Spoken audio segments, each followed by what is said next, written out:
See, chapter 20 is about entrepreneurship, value, and ethics. So, when we talk about entrepreneurship, firstly, we need to understand who exactly an entrepreneur is. See, someone who actually engages himself or herself in organizing, managing, and assuming the risk associated with the business is basically the entrepreneur. The entrepreneur is someone who exactly understand what kind of opportunities lies in the market, how he can use those opportunity for his or her success, and how he can coordinate all the various factors of production so that the business enterprise can flourish. So it's basically we can say that entrepreneurs are basically those innovator who do understand the market risk, market opportunity, and they do have that much courage to take the initiative regarding the process of the starting up of a business. So when we are talking about innovation, innovation is what? Innovation is when you are introducing something new in terms of product, in terms of method of production, in terms of market, in terms of sources of material. You are trying to capture various aspects of the market. Now, entrepreneur ki you can do any of the definition, that is up to you. Now, when we are talking about entrepreneurship, then entrepreneurship is basically, it's a process obviously being done by an entrepreneur. So when we are saying that as entrepreneurship, it's an activity where you are trying to create value through recognition of the business opportunity. Means you as a person have recognized a business opportunity that exists in the market. Now you are utilizing that opportunity to mobilize obviously your human, financial, and your material resources so that you can bring a fruitful project in the organization. Now, entrepreneurship को अगर हम simple language में बताएं तो it's very simple. It's a very creative and innovation process. It's a very creative innovation response to the environmental opportunity that exists in the external environment. Now, entrepreneurship is basically an economic activity because here you are talking about creation, you are talking about innovation, you are saying that you are actually creating something fruitful for the market or the organization. It is a creative response to the environment because here you are saying that you are understanding or recognizing the needs, the requirement of the market, and you are initiating the solution for the same. It's a very purposeful activity because again a group of individual is basically concentrating on finding a solution of a problem in an innovative way, but at the same time they are targeting to earn a decent amount of profit also. It is a dynamic process because ultimately you are utilizing those opportunities that exist in the market, and market itself is a dynamic arena.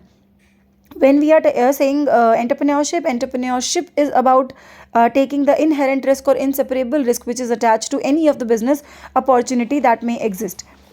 Now, entrepreneur is someone who is actually doing everything to set up an organization, to start the organization. So basically he is the creator of the organization. Entrepreneurship is also a kind of a gap filling function because here you are understanding that what kind of gap for goods and services exist in the market and what kind of production of goods and services may fill those gap. It is a concentration over the optimum utilization of the resources so that you can provide valuable quality goods to the economy. So how an entrepreneur is actually different from a manager? See, entrepreneur usually starts a new venture, a new setup, a new organization. Manager is actually going to run an existing organization. When we are talking about innovation, entrepreneurship is actually interchangeable with the innovation because usually in entrepreneurship he is the one, or entrepreneur is the one who is actually doing the new processes, who is taking the risk, who is producing the goods. In case of organization, manager is basically employee of the business organization. He may or may not be the innovator.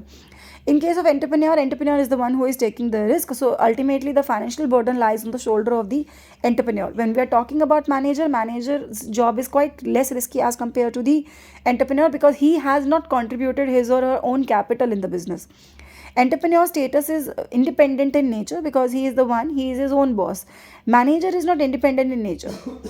Mostly his work is dependent but on the guidelines of the owner.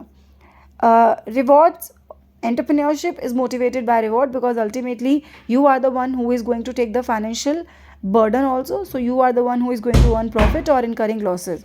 When we are talking about manager is someone who is motivated by the incentive or rewards, but his salary can never be negative. So there is no reason of incurring losses. When we are talking about entrepreneurs are a kind of a positive response towards the opportunities that may exist in the external environment or the market. But managers are not very receptive to change. Managers are has to be very enterprising, has to be very innovative also to adapt those changes. Now, as an entrepreneur, what are your functions in an organization, or maybe to open up an enterprise? Now, as an entrepreneur, you are supposed to understand the information, the opportunities existing in the market, analyze the same, understand what exactly your customer wants, and then try to utilize the opportunity. Entrepreneurs are basically those person who do have certain vision, who have understanding about the customer, their partner, their employee, and even supplier, how their needs are there, how their needs are developing in the market. Most importantly, they have to evolve, or they have to come up with a strategy to find a solution for the unsatisfied need of any of the section of the society.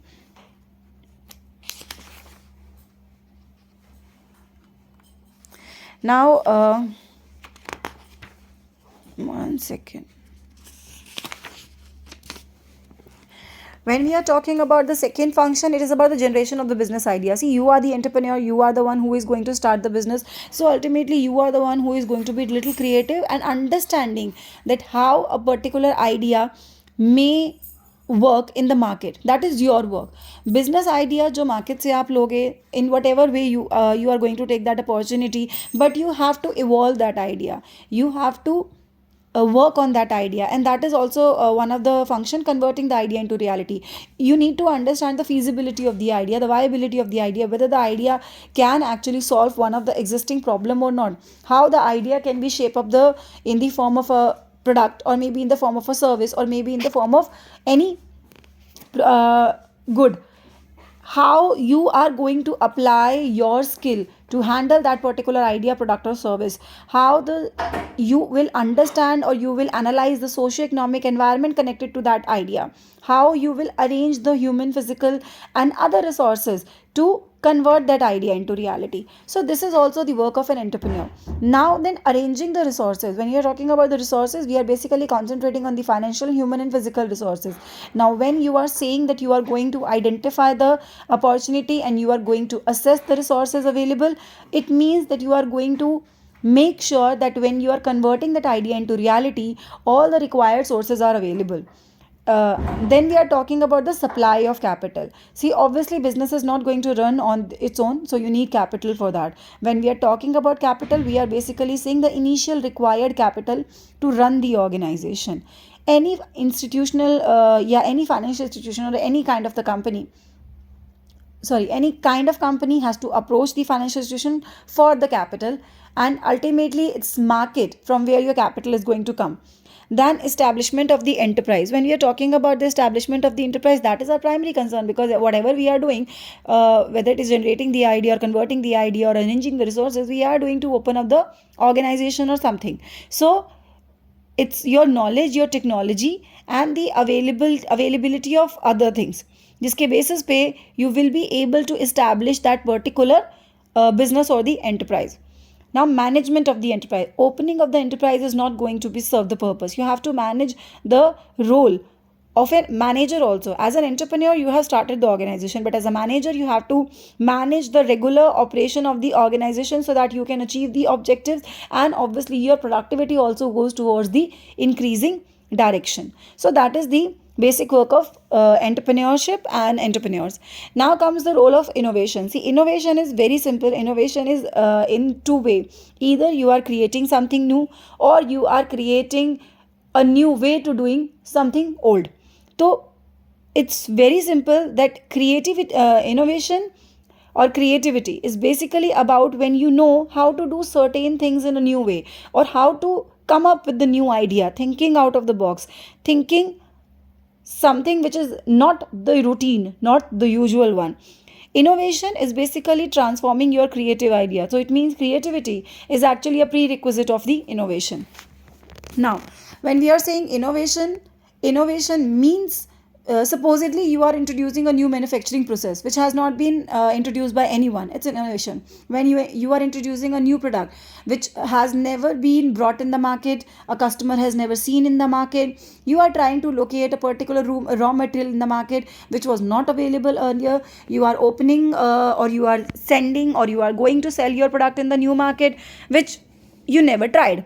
So this can be one of the innovative way. Now as entrepreneur has to be a creative person, because entrepreneur is someone who is going to satisfy a particular dissatisfied need of the market. So when you want to satisfy the dissatisfied need of the market, you have to be innovative, because you have to be very creative, you have to come up with certain new things.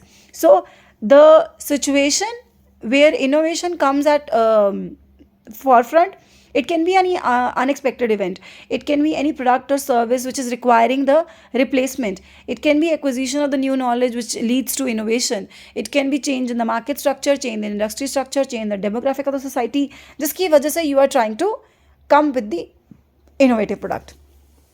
Now what exactly can be innovation and invention? See, innovator and inventor can be two different person.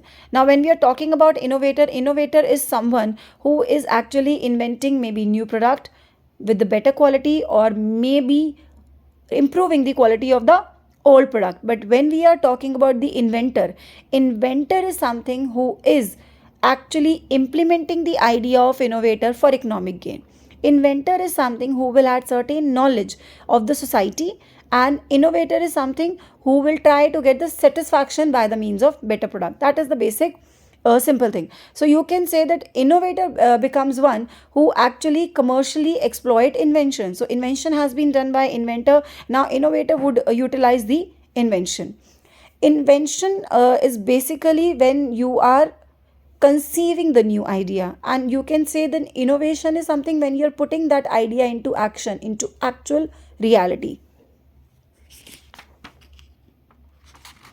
Now what kind of type of innovation may exist in the market? So first is your technological innovation. When we are saying about the technical innovation, we are basically saying that the innovation which is actually coming through, which is taking place because of the, you can say, in terms of product. For example,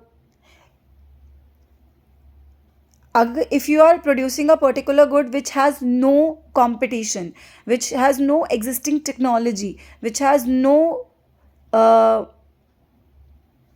substitute, and it gives you a monopoly right, because new inventions का मतलब है the new product, maybe for the new industry.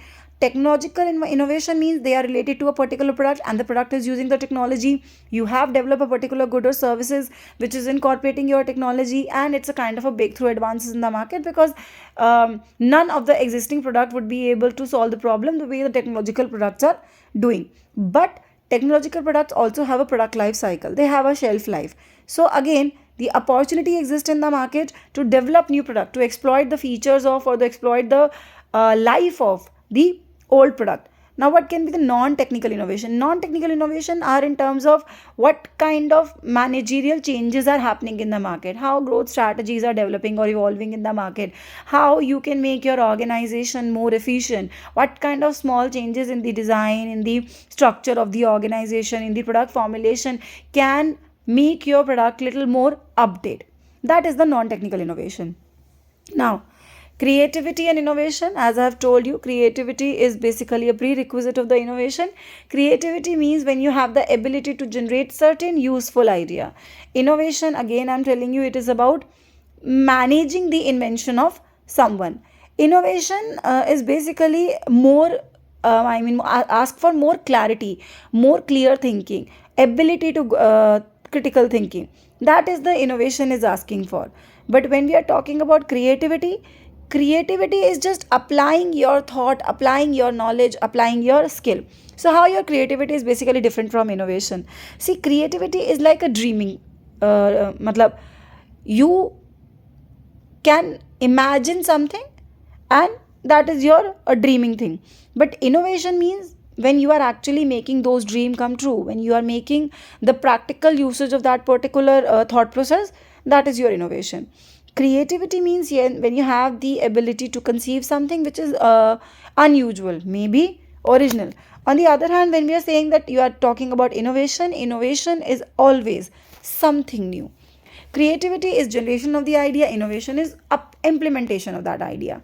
So this is something which actually exists between invention, creativity and innovation. So if we talk about three at a stretch, invention is basically creation of that thing, okay? Or you can say that recognizing that there can be a product which is little different from the other thing. Creativity means when you have the ability to conceive the idea, and innovation means when you are implementing or that's something new which may have been invented by the inventor. So now comes the concept of values. See, when we are talking about values, values are very simple. They are your beliefs, they are your guided action, they are your judgment when you give or judge certain situations in the society. Values are basically your convictions. Values are basically socially preferable mode of conduct which you have gained throughout your life. Value can also be said as a way the you understand the definition of right, good or desirable. You understand what exactly is good to you. Your value system has taught you the difference between the good or bad, and that is reflected when you are making decisions, when you are making policies, when you are doing any work. So this is something values are of. Now when we are talking about the values, values again I'm telling you, they are your basic convictions. They are basically your mode of conduct in the society.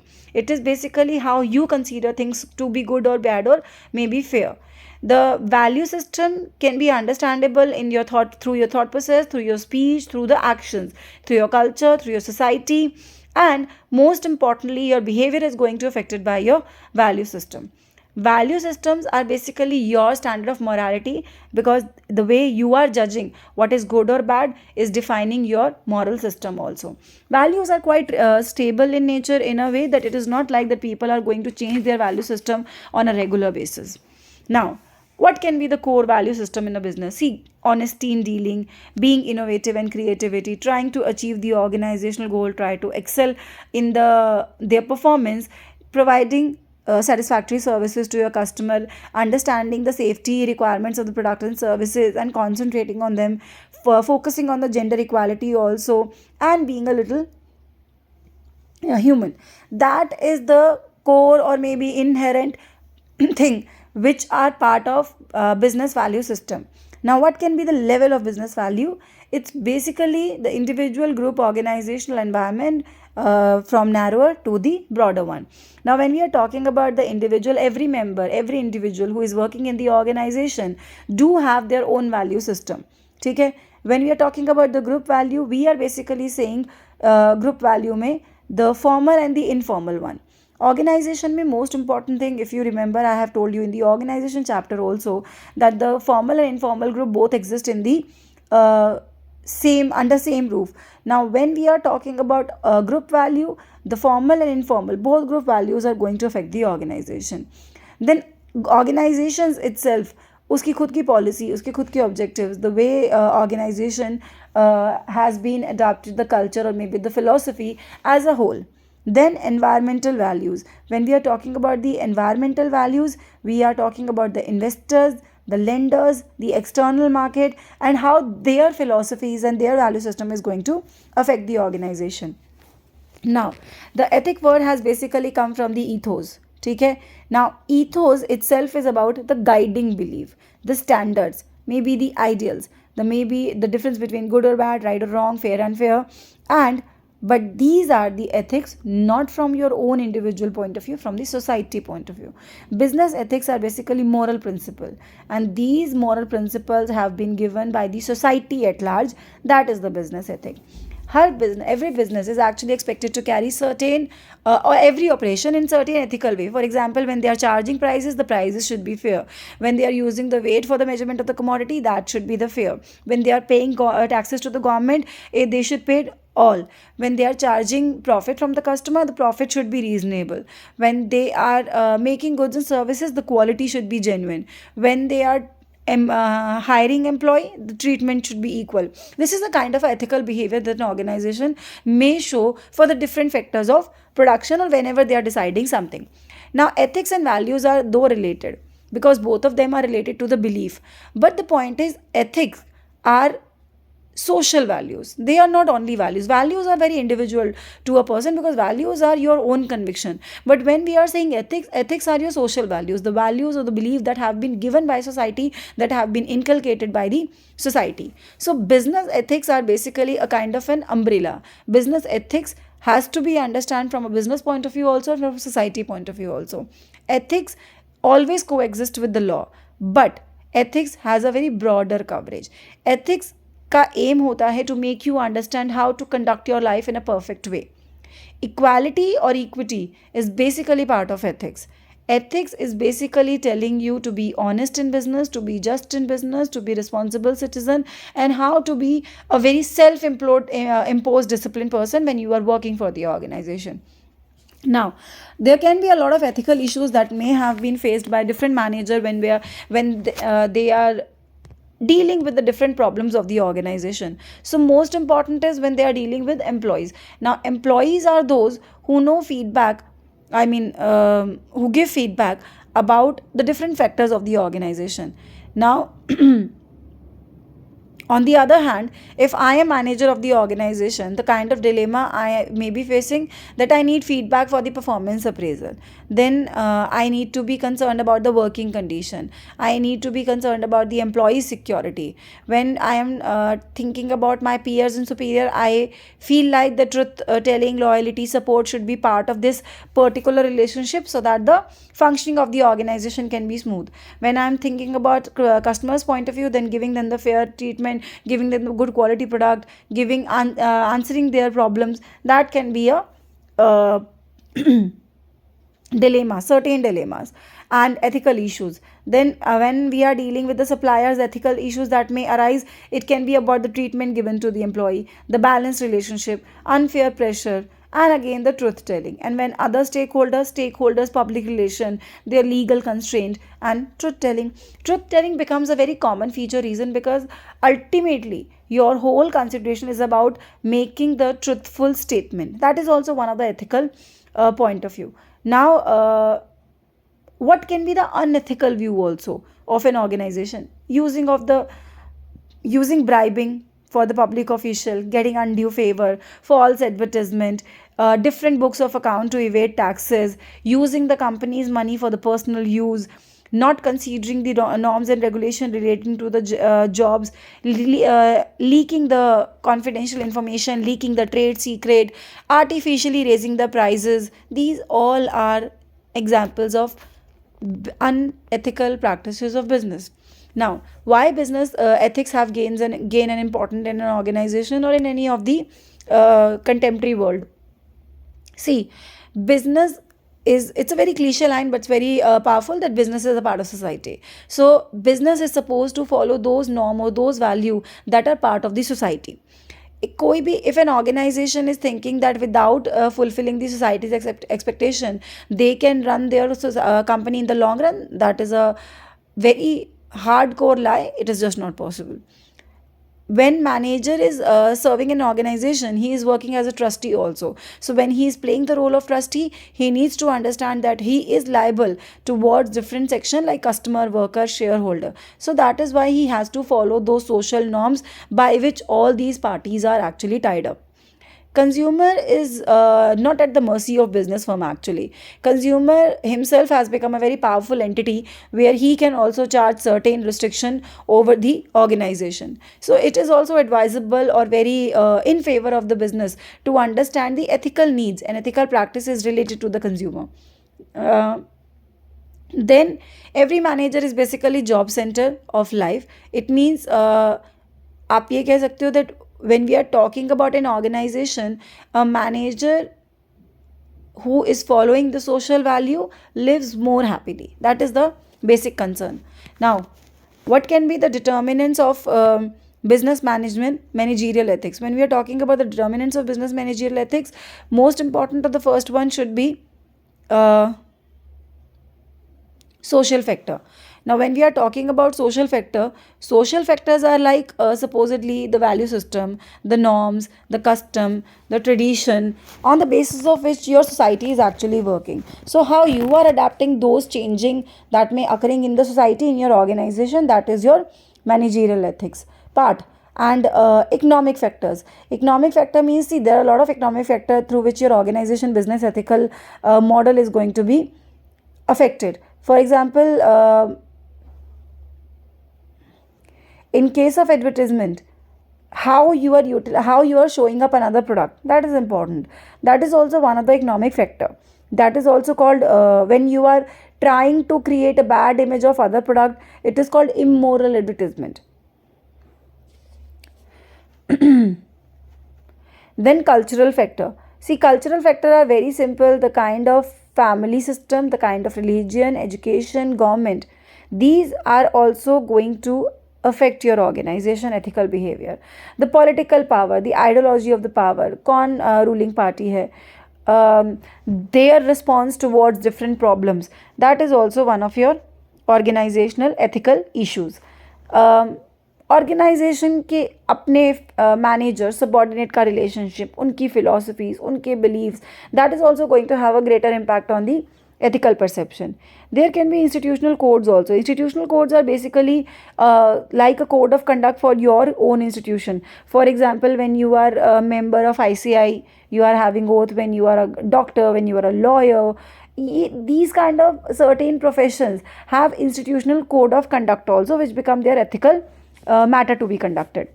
Now, what can be the benefit that are associated when you are being ethical and value system of business is being actually followed? Uske benefits kya ho sakte hain? See, ethical decision making itself is a good decision making rule, because ultimately when we are saying that there is an unethical and an ethical problem in the long run is going to make you a good better business. The ethicality or the principles of ethics are basically your guideline principle for your standard of behavior.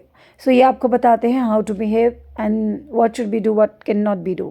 Then creation of a corporate culture. When we are talking about organization, they have a different corporate culture. Their value system, their shared value system, their belief system is basically part of that corporate culture. So the strongest or the stronger culture you have of an organization, the more ethical the organization is supposed to be. And the social responsibility. See, when we talk about the organization में social responsibility आपकी सबकी तरफ होती है towards all stakeholder. So you need to keep one thing in your mind, that you are liable for these parties also. Your credibility matters a lot. When we are talking about the ethical and value-based management system, we are saying that credibility is actually quite important. Stability and growth. When we are talking about ethical business ethics, you need to understand that now we are working in globalization. So when you are talking about market, we are not talking about only market, we are talking about the global market, where you have to attract your foreign investor, where you have to deal with the foreign customer, and you have to sell the product to them also. So in that case, adhering or accepting more and more rules and regulation is very important. Abiding by law. When we are talking about abiding by law, we are basically saying that every business activity is actually having certain rules and regulation, or maybe the law attached to it. Now try to be very precise in following it. Do not indulge yourself in illegal or prohibited activity, because if you are doing that, then you are not considered to be a ethical organization. Now, this was your chapter number 20. Please do it and let me know if you have any doubt.